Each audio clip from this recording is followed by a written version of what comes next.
And Catherine joins us right now via Zoom. Catherine, it's an honor to talk with you. Really appreciate you making the time. You're so welcome. Thank you for asking me. So tell me all there is to know about your father, Naval Chaplain Max Eller. Well, I can tell you, Daddy was born in a very large family in, gosh, the Great Depression. Um, Grew up and went to Wake Forest University, where he played baseball. He did very well, got a scholarship, joined the Raleigh Caps, and then St. Louis Cardinals wanted to buy his contract. But my dad had other ideas. He was called to the ministry and he decided to go into the Navy and become a chaplain. And so that's what started his career as a Navy chaplain. And not only did he decide to become a military chaplain, but he did it at a time of war.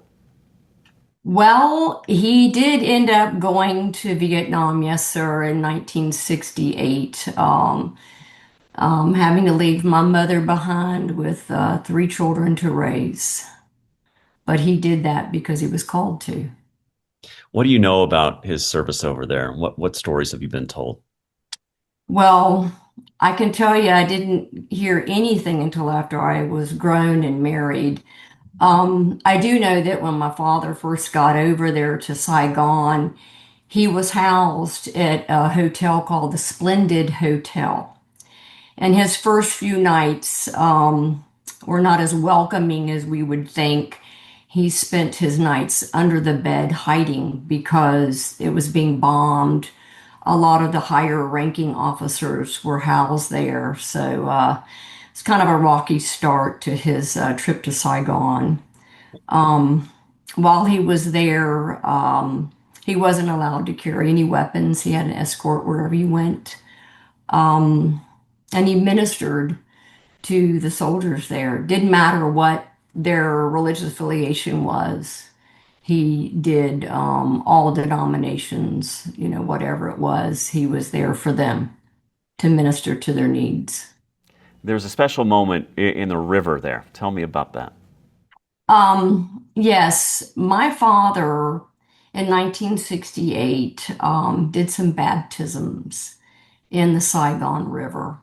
And I sent you a picture, and it shows him baptizing an enlisted man. Um, what that picture tells me, you've heard the old story about a picture says a thousand words. This really does because it shows that um, God's presence can be found anywhere, even in a war zone. And in this case, we have two men that were brothers in arms that became brothers in Christ at that moment. And I think that is really poignant. Um, I'm really happy that I have that. It was in a publication. Unfortunately, I don't recall what it was. My mother, God bless her, she can't remember which one it was. But I have the photo. I think it's a beautiful, beautiful thing. I don't know anything about the gentleman who was baptized. I really hope that he made it home. Um, I'm grateful my dad did. Yeah. Tell me, when you look at that picture, does it just bring pride to you about what a special person your father was? Absolutely. My father is one of the most incredible people. I can't believe I was so lucky to have him as my dad. Just a very caring, wonderful, humble man, and has always been that way his whole life. And I think that's part of what made him such a good pastor, is that he's humble and kind and caring. And he certainly ministered to many, many people there. Um, he was not exempt from seeing the ugly side of war. One time he was on a PT boat, and a lot of the soldiers were really young. Um, they got shot at, and one of the soldiers had his head blown off, to be perfectly honest, and it just scared the daylights out of all of them. My dad is the one that carried that body off that boat. because everyone was so scared. But they were all so young, you know. Um, he did some wonderful things. Yeah. Uh, And some really hard things, too, no doubt about it. yes, sir, you're exactly right. Tell me about his life after the war. What did he do after Vietnam? Oh, well, he continued. He was a career serviceman. We lived in Charleston at the Naval Weapons Station there. Went to Guantanamo Bay, Cuba. I lived there. One of the few people who can say, "Hey, I lived at Gitmo." He ended up going to Okinawa. He ended up in Washington, D.C., um, retiring there. Was the director of the chaplain school in Newport, Rhode Island. Um, he had quite a career after he retired. He did a lot of interim pastoring and continued to do that until he just really couldn't anymore. So, Daddy passed away in 2019. Um, but wow, what a life. And what an impact. Tell me about the impact that his own walk with faith had on your journey. Well, you know, he never wavered in his faith, ever, no matter what was thrown at him. He was always a very devout Christian, as is my mother still, who will be 93 next month. Um, and so I think it's been a really tremendous example set to me and my brothers as to how to live life and how to be a good person and a good Christian to everybody, regardless. Yeah. There's been a lot of talk in the last half century about the way Vietnam veterans were treated when they came home and how that's changed in the years since. Absolutely. Talk about that and how did your dad notice that, or did it bother him in any way?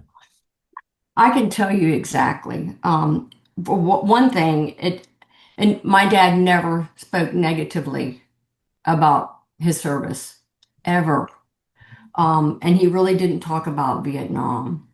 I didn't see where it altered him as a man. He came back and he was just my dad. But I remember going to the airport with my mother and my two brothers when my dad came home. You know, there's no USO fanfare. There was no signs and balloons saying welcome home. None of that. It was just a family at the airport waiting for their dad. And I was 8 years old. It's very emotional to talk about, to be honest with you. But I remember we were walking to the gate. That's back when you could. And my dad came around the corner, and my mom, she fell to her knees. I think she just couldn't believe that he was home. And it was just a woman on her knees and my dad. I think that in that moment, as an 8 year old, I was shown what true love was. Yeah. What a model for the rest of your Yeah. life. Without a doubt. My dad actually performed my wedding ceremony, and my mother, like I said, is still alive. I will mention this back in that time, there's no Facebook, there's no cell phone, there's no laptop, there's no Instagram, none of that stuff. So the only thing they had was to write letters and hope that they were received. And my mother has kept every letter that my dad wrote since 1960. As a matter of fact, I don't know if you could see this. This is one from May of 1968. Wow. This is one from December 1968, and it says, Homeward Bound, January of 69. Um, you didn't have to pay postage at that time. So my mother has all those letters. And when my daddy passed in 2019, I will say that those letters brought a lot of comfort to her because when she couldn't sleep, she'd get up in the middle of the night and reread them. Wow. She just reread her life with my dad. Um, and we still have them. What a treasure. I know you'll hold on to them. Absolutely. Yeah, you'll hold on to them forever because what a gift. A daily reminder of what a great relationship they had and what a good person your dad was. Yes, he was, and he still is. We're so honored that you wrote in and told us about him, and we're just thrilled to be able to share his story. Well, I really appreciate you reaching out to me. Anything I can do to honor my dad and my mother, who was a great military wife, I want to do that because I feel very blessed. So I appreciate what everybody did in the service for the United States. We should be proud to be an American. We should. Catherine Martin joining us from South Carolina. Thanks so much. My pleasure. Thank you.